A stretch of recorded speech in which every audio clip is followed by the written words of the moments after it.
একজন নির্যাতক চলে যাবে আরেকজন নির্যাতক এসে সেই জায়গাটি নিবে, এটি আমরা আমাদের জায়গা থেকে কোনোদিনও মানব না। এখন দুইটি গুরুত্বপূর্ণ বিষয় নিয়ে আপনাদের সামনে কথা বলতে চাই। একটি বিষয় হচ্ছে যে আমরা দেখছি গতকালকে থেকে বাংলাদেশের বিভিন্ন জায়গায়, ঢাকা শহর থেকে শুরু করে বিভিন্ন অপ্রত্যাশিত ঘটনা ঘটছে, সহিংসতার ঘটনা আমরা শুনতে পাচ্ছি।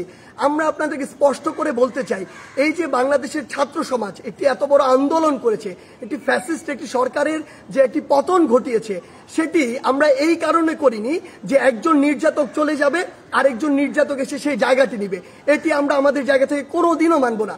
বরং এই যে নির্যাতনের যে প্রসেসটি রয়েছে, যে সিস্টেমটি রয়েছে, এই সিস্টেমটি ছাত্র সমাজ বা বর্তমান বাংলাদেশের যে প্রজন্ম তারা চায় না। সেই নির্যাতনের সিস্টেমটি চেঞ্জ করার জন্য আমরা আমাদের এই আন্দোলনটি করেছি, এই অভ্যুত্থানটি ঘটিয়েছি পুরো বাংলাদেশের মানুষকে নিয়ে। সেই জায়গা থেকে বিভিন্ন রাজনৈতিক মতাদর্শ, সে বিরোধী মতাদর্শ হতে পারে কিংবা বিভিন্ন যে রাজনৈতিক মতাদর্শে যা ছাত্র সংগঠন বিভিন্ন রয়েছে, তাদের কথা বিভিন্নভাবে শোনা যাচ্ছে যে তারা প্রতিহিংসার বশবর্তী হয়ে এই বিভিন্ন ভাঙচুরগুলো চালাচ্ছে।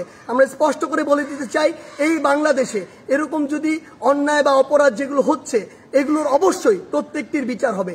সেই জায়গা থেকে আমরা স্পষ্ট করি, আমরা কখনো আমাদের জায়গা থেকে এমন সহিংসতাগুলো সমর্থন করি না। একটি দল 15-16 বছর ধরে বাংলাদেশে এই একটি রেজিম চালিয়েছে, একটি যে স্বৈরাচারী ব্যবস্থা চালিয়েছে, আবার কেউ এসে যদি এটি চালায়, তাহলে আসলে পরিবর্তনটা হলো কি, লাভটি হলো কি? আমাদের প্রত্যাশার সাথে এটা কোনোদিন প্রাসঙ্গিক হয়? কখনো হয় না। তাই আমাদেরকে এটা আমাদের কাজের মাধ্যমে প্রকাশ করতে হবে যে আমরা যে বাংলাদেশের স্বপ্ন দেখি, সেটি আসলে আমরা সত্যি করতে চাই।